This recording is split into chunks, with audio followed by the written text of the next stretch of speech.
കുടുംബ സംഗമത്തിനിടെ ഒളിമ്പ്യൻ അഞ്ജു ബോബി ജോർജിന്റെ തകർപ്പൻ നൃത്തം സമൂഹ മാധ്യമങ്ങളിൽ വൈറലാണ്. പലരും കണ്ടിട്ടുണ്ടാവും അല്ലേ? സത്യൻ അന്തിക്കാട് സംവിധാനം ചെയ്ത മനസ്സിനക്കരെ എന്ന ചിത്രത്തിലെ കൊച്ചു ത്രേസ്യയുടെ വേഷത്തിലാണ് അഞ്ജു എത്തുന്നത്. കുടുംബ സംഗമം പോലെ മറ്റൊന്നില്ല. അഭിനയിക്കുന്നതും ചിരിക്കുന്നതും ഞങ്ങൾ ഒരുപാട് ഇഷ്ടപ്പെടുന്നുണ്ട്. ഞങ്ങളുടെ ബന്ധം ആർക്കും തകർക്കാൻ കഴിയില്ല എന്ന കുറിപ്പോടെയാണ് അഞ്ജു ദൃശ്യങ്ങൾ പങ്കുവച്ചത്. ട്രാക്കിലെ പുലിയുടെ വ്യത്യസ്തമായൊരു ലുക്ക് കണ്ടതിന്റെ സന്തോഷത്തിലാണ് ആരാധകർ. സന്തോഷം മാത്രമല്ല, ഇവിടെ അല്പം ഞെട്ടലുമുണ്ട്.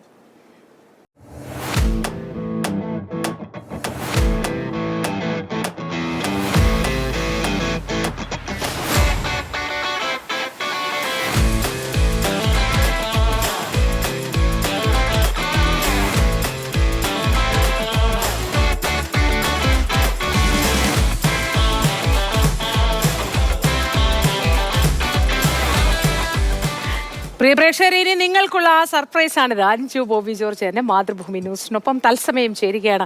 Good morning Anju. Good morning. ഒരുപാട് സന്തോഷമുണ്ട് മാതൃഭൂമി ന്യൂസിനൊപ്പം ചേർന്നതിന്. ആദ്യം തന്നെ ആ സന്തോഷം കൈയോടെ അറിയിക്കട്ടെ. ഒപ്പം പ്രേക്ഷകരെല്ലാവരും സന്തോഷത്തിലായിരിക്കുന്ന മറ്റൊരു കാര്യം ആ നൃത്തം തന്നെയാണ്. എന്താണ് ആ വേഷം തന്നെ തിരഞ്ഞെടുക്കാനുണ്ടായ ഒരു കാര്യം? അത് അങ്ങനെയൊന്നുമില്ല, റാൻഡമായിട്ട് ചെയ്തതാണ്. നമ്മളെല്ലാ വർഷവും വീട്ടിൽ കൂടാറുണ്ട്. അപ്പോൾ ഈ വർഷം ഞങ്ങൾ നെക്സ്റ്റ് ജനറേഷൻ കിഡ്സ് ആണ് ഇത് ഓർഗനൈസ് ചെയ്തത്. അപ്പൊ അവരാണ് പറഞ്ഞത് എല്ലാവരും ഓരോ തീമിൽ വരണം. അപ്പം ഞാൻ എനിക്ക് ഈസി ആയിട്ട് പറ്റുന്ന ഒരു ഇത് തെരഞ്ഞെടുത്തതേ ഉള്ളൂ, അല്ലാണ്ട് അങ്ങനെ ചിന്തിച്ചു ചെയ്തതൊന്നും അല്ല. ആക്ച്വലി ഈ സ്പോർട്സിനെ ഇഷ്ടപ്പെടുന്നവർക്ക്, അഞ്ജു ബോബി ജോർജിന്റെ ആരാധകർക്ക് അതിശയമുണ്ടാക്കുന്ന ഒരു കാര്യം അപ്പോൾ സ്പോർട്സ് മാത്രമല്ല, നൃത്തവും വഴങ്ങും എന്നതാണ്. അങ്ങനെ രസമുള്ള ചുവടുകളായിരുന്നു. അത് ആലോചിക്കുമ്പോൾ തന്നെ വലിയ സന്തോഷവും തോന്നുന്നുണ്ട്. ആ ചുവടുകൾ അപ്പൊ തന്നെ വന്നതാണോ അതോ നേരത്തെ കൂട്ടി തയ്യാറാക്കി നൃത്തം ചെയ്തതായിരുന്നോ? ഇല്ലില്ല, ഞാൻ ഏത് പാട്ടാ അവർ ഇടുന്നതെന്ന് പോലും എനിക്കറിയില്ലായിരുന്നു. അപ്പൊ ഞാൻ ജസ്റ്റ് കേട്ടപ്പം ചെയ്തതേ ഉള്ളൂ. പിന്നെ നമ്മൾ സ്പോർട്സുകാർ നമ്മൾ റിതമിക്കായിട്ട് എല്ലാം ചെയ്യുന്നവരാണല്ലോ. നമ്മൾ ലോങ് ജമ്പ് എന്നൊക്കെ പറഞ്ഞു കഴിഞ്ഞാൽ അതൊരു ആർട്ടാണ്. അത് നമ്മൾ എയറിൽ ചെയ്യുന്ന മൂവ്മെന്റ്സ് ഒക്കെ പഠിക്കണമെങ്കിൽ തന്നെ കുറച്ചൊക്കെ എന്തെങ്കിലുമൊക്കെ വേണം. അപ്പോൾ ആ ഒരു രീതിയിൽ ചെയ്തതേ ഉള്ളൂ. പക്ഷേ ഈ പലർക്കും ചുറ്റും സഭാകമ്പം കൊണ്ട് പലർക്കും ശരീരം അങ്ങോട്ട് വഴങ്ങാത്തൊരവസ്ഥ പലർക്കും ഉണ്ട്. പക്ഷേ ഈ സഭാകമ്പമൊന്നും ഒരു സ്പോർട്സ് താരം എന്ന നിലയിൽ, ഒളിമ്പ്യൻ എന്നുള്ള നിലയിൽ തീരെ അഞ്ജുവിന് ഉണ്ടാവില്ല. മാത്രവുമല്ല, കുടുംബാംഗങ്ങളായ ഏറ്റവും പ്രിയപ്പെട്ടവരൊപ്പം ഉള്ളപ്പോൾ അത് തീരെ ഉണ്ടാവില്ല. അതിൽ നിന്നായിരിക്കും അങ്ങനെ ഒരു നൃത്തം വന്നത് അല്ലേ? തീർച്ചയായിട്ടും. കാരണം നമ്മളൊരു ഒളിമ്പിക് വേദിയിൽ ഇന്ത്യയെ റെപ്രസെന്റ് ചെയ്യുമ്പോൾ ലോകം മൊത്തം, അത്ലറ്റിക്സിൽ ഒരു 210 രാജ്യങ്ങളെങ്കിലും കോമ്പീറ്റ് ചെയ്യുന്ന ഒരു കോമ്പറ്റീഷൻ ആണ് അത്. അപ്പൊ അവിടെ നമ്മൾ ഇന്ത്യയെ റെപ്രസെന്റ് ചെയ്ത് ലോകം മൊത്തം കാണുമ്പോൾ ജമ്പ് ചെയ്യണമല്ലോ. അപ്പൊ ആ ഒരു എക്സ്പീരിയൻസ് കൊണ്ട് നമുക്ക് സാധാരണ നമ്മളൊരു പെർഫോം ചെയ്യുമ്പോൾ നമ്മൾ ബാക്കിയുള്ള ചുറ്റുമൊന്നും നോക്കാറില്ല.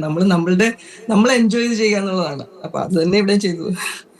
അതെ, തീർച്ചയായിട്ടും. ഈ മലയാളികളൊക്കെ ഇത് കണ്ടുകൊണ്ടിരിക്കുമ്പോൾ നമ്മൾ പ്രതീക്ഷിക്കുന്ന ഒരാളിൽ നിന്ന് ഇന്നതേ പാടുള്ളൂ എന്നൊരു മുൻധാരണയോടെ സമീപിക്കുന്നത് കൊണ്ടായിരിക്കും ഇത്തരത്തിൽ വളരെ ഗൗരവമുള്ള സ്പോർട്സ് ഇനങ്ങളിൽ പങ്കെടുക്കുന്ന ഒരാൾ, ഒരു ഒളിമ്പ്യനായ ഒരാൾ ഇത്തരത്തിൽ ചുവട് വയ്ക്കുന്നത് രസമുണ്ടല്ലോ, അല്ലെങ്കിൽ ഇവർക്ക് ഇങ്ങനെയൊക്കെ കഴിയുമോ എന്ന ഒരുപാട് ചിന്തകളിലൂടെയാണ് ഇത് കണ്ടവരൊക്കെ കടന്നു പോയിട്ടുള്ളത്. എന്താ പറയാനുള്ളത് പ്രേക്ഷകരോടൊക്കെ, ഈ സന്തോഷത്തിലിരിക്കുന്നവരോടൊക്കെ? തീർച്ചയായിട്ടും ആളുകൾ എപ്പോഴും അഞ്ജു ബോബി ജോർജ് എന്ന് പറയുമ്പോൾ ഒരു സ്പോർട്സ് അറ്റയറിൽ റൺവേയിൽ ഇങ്ങനെ ഒരു എന്താ പറയാ ടെൻഷൻ പിടിച്ച മുഖമായിട്ട് ജമ്പ് ചെയ്യാൻ നിൽക്കുന്ന ഒരാളെ ആയിരിക്കും എപ്പോഴും കണ്ടിട്ടുണ്ടാവുക. അപ്പൊ അതിൽ നിന്നൊരു വ്യത്യസ്തമായിട്ടൊരു രൂപത്തിൽ കണ്ടപ്പോൾ ആൾക്കാർക്ക് ഒരു കൗതുകം തോന്നി. എപ്പോഴും കൗതുകം എന്ന് പറയുന്ന ആൾക്കാർക്ക് കൂടുതലും എന്താ പറയാ അവർക്കൊരു രസമുള്ള കാര്യമാണല്ലോ. നമ്മൾ ചിന്തിക്കുന്ന ഒരു അറ്റയറും ഒരു പേഴ്സണാലിറ്റിന്നും മാറി കാണുമ്പോൾ നാച്ചുറലി എല്ലാവർക്കും ഒരു കൗതുകം ഉണ്ടാവും. ഇനി അതിൽ നിന്നൊക്കെ മാറി കുടുംബ സംഗമത്തിലേക്ക് വന്നാൽ ആ കുടുംബത്തിന്റെ കെട്ടുറപ്പ് അത് എടുത്തു പറയേണ്ടത് തന്നെയാണ് കേട്ടോ. എല്ലാ വർഷവും മുടങ്ങാതെ ഈ കുടുംബ സംഗമം നടത്താറുണ്ടോ? അതിൽ ഓരോ വർഷവും നടക്കുന്ന കാര്യങ്ങൾ എങ്ങനെയാണ്? അതിനെക്കുറിച്ച് കൂടി ഒന്ന് പറയൂ. തീർച്ചയായിട്ടും. ഞങ്ങളുടെ ചാച്ചനും അമ്മച്ചി ഉണ്ടായിരുന്ന കാലം തൊട്ട് ഒരു നമ്മൾ ചെയ്തു പോന്നിരുന്നതാണ്. ഓഗസ്റ്റ് 15 അമ്മച്ചിയുടെ ബർത്ത്ഡേ ആണ്. അൺഫോർച്ചുനേറ്റ്ലി 16 ചാച്ചന്റെ ഡെത്ത് ആനിവേഴ്സറി ആണ്. അപ്പോൾ എല്ലാ വർഷവും നമ്മൾ കണ്ടിന്യൂസ് ആയിട്ട്, അത് അവരുടെ ഒരു ആഗ്രഹമായിരുന്നു, അതുകൊണ്ട് നമ്മളത് മുടക്കിയിട്ടില്ല ഇതുവരെ. അത് കഴിഞ്ഞ് ഡിസംബറിൽ ഒരിക്കൽ കൂടി ഞങ്ങൾ ഒരു പെരാവൂർ മാരത്തൺ എന്ന് പറഞ്ഞ് നമ്മളുടെ കുടുംബം കണ്ടക്ട് ചെയ്യുന്ന ഒരു മാരത്തൺ ഉണ്ട്. അപ്പം ഈ 2 പ്രാവശ്യവും എല്ലാവരും, അത് മസ്റ്റാണ്, ഫാമിലി എല്ലാവരും വരും. ഈവൻ ദൂരെയുള്ളവരും വരും.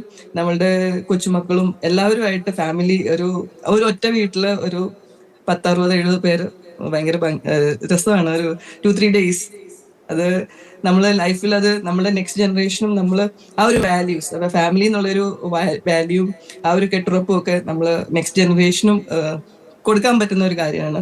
ഇപ്പൊ നമ്മുടെ തറവാട്ടിൽ നമ്മുടെ അടുത്ത തലമുറയിലെ കുട്ടികളാണ്, അവിടെ ഒരു പ്രോജക്റ്റ് നടക്കേണ്ടത്, അതുകൊണ്ട് അടുത്ത തലമുറയിലെ കുട്ടികളാണ് താമസിക്കുന്നത്. നമ്മളൊക്കെ പുറത്താണ്, പക്ഷെ അവരാണ് ഇപ്പോൾ കാര്യങ്ങൾ മാനേജ് ചെയ്യുന്നതും അവരതിനുള്ള പ്രാപ്തരായപ്പം ഈ വർഷം ആ ഒരു പ്രത്യേകതയും കൂടി ഉണ്ടായിരുന്നു. ഒരുപാട് സന്തോഷം അഞ്ജു ബോബി ജോർജ്. മലയാളികളുടെ, ഇന്ത്യക്കാരുടെ അഭിമാനമായ ഒരു സ്പോർട്സ് താരം എന്നതിലപ്പുറം അങ്ങനെ ഒരു നൃത്ത ചുവടുകളിലൂടെ ശ്രദ്ധേയായതിൻ്റെ ഭാഗമായാണല്ലോ മാതൃഭൂമി ന്യൂസിനൊപ്പം പ്രേക്ഷകരുമായി ചേർന്നത്. ഒരുപാട് സന്തോഷവും നന്ദിയും അറിയിക്കുന്നു.